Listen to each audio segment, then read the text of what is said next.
What would it be like to be on the moon? A question that has intrigued men since long before the invention of the telescope. To travel across the roughly marked surface of our nearest neighbor in space is an experience that men will soon be having. Probably before this decade is over, the first explorers from Earth will have arrived on the moon. But how will they explore a planet without roads, without atmosphere, with gravity only 1/6 that of Earth? When the team's logistics expert and lead archivist, Miss Jamie Schwartz, finally found Donald Friedman, it was in Santa Barbara, yet again. After a long flight and a MapQuest genie that was fading in and out with lack of reception, I found myself at the edge of the Pacific Ocean. It was at this moment, with the sun on my face and the crisp ocean air on my skin, that I understood the allure of Santa Barbara. Being transferred here must have felt like heaven after the lives were all settled. And leaving here must have felt like the end of the world. Back in those days, real estate was relatively affordable in this area. These guys made a decent living, and with proper money management, could have lived a life that would have appeared by many to be that of celebrity profile. Since those days, the area that I had just driven through, the suburb of Montecito, is now known to have the real estate prices that are the second highest in the United States. Shacks for $2 million, please, I joked to myself. Finding Don's house wasn't an easy task. It ended up being at the very top of a miniature mountain that had a panoramic view of the Pacific Ocean below. What is it with these guys and mountains? I joked to myself, but actually, I see the allure. As I pulled up the long, steep grade of the driveway, I saw his famous creation displayed in the front yard. It was one of the 3 prototype hybrid electric cars that Don had created with the birth of his new company, Minicars, when he left the General Motors research laboratories. It wasn't in pristine condition, but it held a prominent spot for all to see. The entire atmosphere of that setting spoke the words, "See what we have accomplished," to me. Don had recently passed away, and it had been a difficult time for the family. They were eager to help with documentation and allowed me access to his unpublished memoirs. This was a pretty big deal. He only made enough copies for the kids, and it was almost 250 pages long. After reading these memoirs, it felt like he had prepared for our meeting prior to his death. He knew that someone would come knocking someday, and he wanted the story told. In addition to these documents, we found Rachel, his first wife, living the good life in the sunny deserts of Las Vegas. She was there for it all. She knew where the bodies were buried, and she knew where the kisses should be blown. She had helped orchestrate the exodus from Avion to the General Motors Defense Laboratories and been in charge of the social structure that ensured that the families would stay close together. She had the direct line to Dr. Howard Wilcox, and these two were close. The interviews were extensive, the original documentation was enormous, and the unpublished memoirs, well, they were explosive. Donald Friedman was born in Brooklyn, New York on June 15, 1927. George and Gertrude Friedman raised a young restless soul that was destined for greatness. During World War II, Don joined the Navy at the age of 17. At the age of 21, he received a degree in electrical engineering from Vanderbilt University. While attending graduate school at the Brooklyn Polytechnic Institute, where he studied advanced mathematics, network analysis, and synthesis, Don undertook research and development for Armacorp, a military contractor. He transferred to the Avion Instrument Corps Electronics Division in 1948. Don would ultimately be named Engineering and Military Operations Manager in 1958.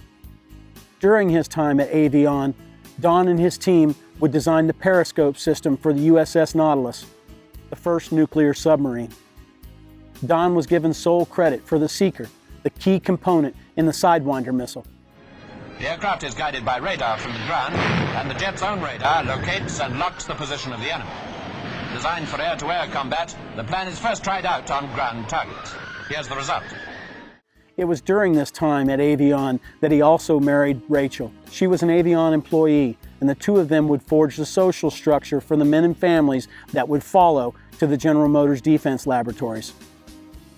Don joined General Motors in May of 1960 as the head of the Land Division. At the time, he was the youngest executive employed by General Motors. His employment would begin 2 years prior to the official announcement by John F. Kennedy of our intention to put a man on the moon. The team that Donald Friedman was hired to create would include all the men that are included within this research, as well as Sam Romano, the head of the Mobility Laboratory, Dr. Becker as the chief scientist, and Ferenc Pavliks as the chief engineer.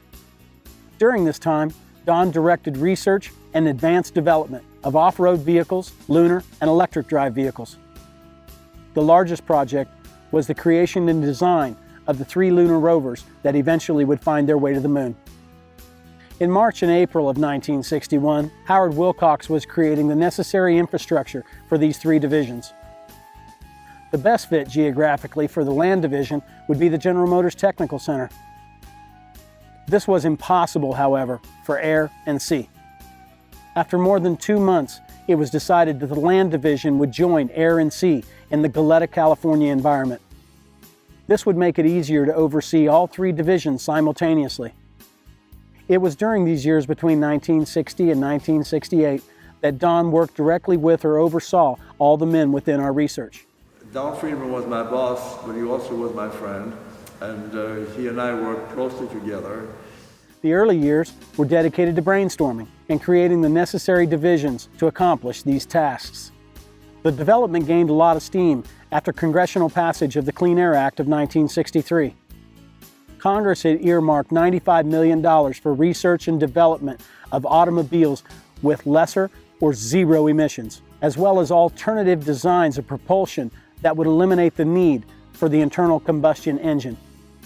Although this money was intended for a consumer-based answer to air pollution, it didn't take long to discern the similarities between this application, the Lunar Rover program, as well as military applications. Another combination of power sources is represented in this vehicle. A gasoline engine, or any prime mover, powers a generator which drives electric motors located at each vehicle wheel. On a level road, perhaps only one wheel would be powered. On a steep grade, 2 or 3 or all might be in use. This Delco-Remy electric wheel propulsion system has potential for some military and commercial applications, but cost factors make it non-competitive in passenger car applications for the foreseeable future. Consequently, the first electric drive vehicles that were pursued were done so at the General Motors Defense Laboratories at Santa Barbara, California. This was a perfect fit for Don, and he would extrapolate which research was necessary for Earth tech, what research can be used in moon tech, and which had end uses in both. The first vehicular design was that of Electrovair 1 in late 1963. Working directly with the lead scientist on this project, Mr. Jalal Salehi, Don and his team created the first high-performance electric drive. This vehicle was completed in the summer of 1965 by Jalal, and a secondary program was instituted to build Electrovair 2, utilizing a modulating inverter system as a single component. Don combed through his prior research and penned his famous paper, The Correlative Advantages of Lunar and Terrestrial Vehicle and Powertrain Research, which cemented the overlapping uses of these technologies in January of 1966. It was during the latter half of 1966 that the Electric Drive Division would begin relocation to Warren, Michigan, and Don was chosen to follow his team and forward his subsequent research in electric drive systems to the remaining portions of his team in Santa Barbara. This would include the reliability test bed that was utilized with 4 F-car pilot prototypes in the summer of 1966. Don was not enthusiastic about relocating to Warren, and he had promised Rachel that it was an 18-month trial run. He immediately relocated his family to Detroit after the F-car had been successfully tested under the project name Shopper Car/LV for lunar vehicle, and he was given a paper promotion to Department Head of Commercial Projects at the research laboratories on October 20th of 1966. The commercial division was a place where executives and scientists were sent to sink from obscurity and not be involved in military applications anymore. This is the time that the separation of the two divisions occurs. The men that had relocated to Warren, Michigan were now officially General Motors Research Laboratories employees, and the remaining that were allowed to remain in Santa Barbara were still General Motors Defense Laboratories employees. Most notably of these men were Sam Romano and Frank Pavliks that Don had hired. The relocation to Warren was a process that took 6 months or so, and many General Motors executives and scientists were forced to travel back and forth between Warren and Santa Barbara during the interim. Don would remain at General Motors for his last collaboration with the research laboratories, the research, design, and testing of the Stirling electric hybrid, and the parallel pursuit of electric drive vehicles.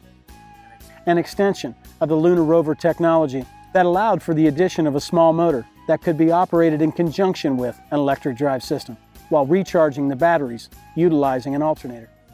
This test car, Stirlek 2, uses a diesel fuel burner as a heat source for an 8-horsepower Stirling engine. The engine drives an alternator to charge a bank of batteries, which provide power to an electric motor that drives the car. The space required for this system, all the engine compartment and trunk space, added weight and high cost, make the design commercially impractical.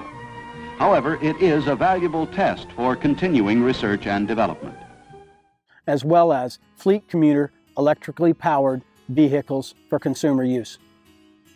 These programs were highly controversial, but well received across the country. Not everyone at General Motors agreed with the grand vision of these technologies, so struggle ensued internally. Don left General Motors permanently after the testing of these programs, and the subsequent research of these programs was complete in 1968. Another continuing stimulus to vehicle research is metropolitan traffic congestion. One approach taken is the development of special purpose vehicles. These vehicles might utilize electric power, small gasoline engines, or a combination of gas and electric power. Some special purpose vehicles under study are relatively low-speed performers that wouldn't mix in freeway or boulevard traffic. They would be handy for a run to the supermarket, school, or perhaps the golf club. He relocated his entire family back to Santa Barbara permanently and became the president and founder of Mini Cars Incorporated.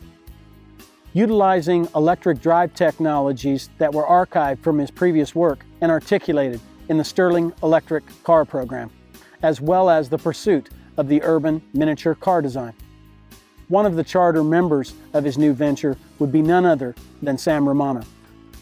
Don's personal life would prove to be as flamboyant as his personal career.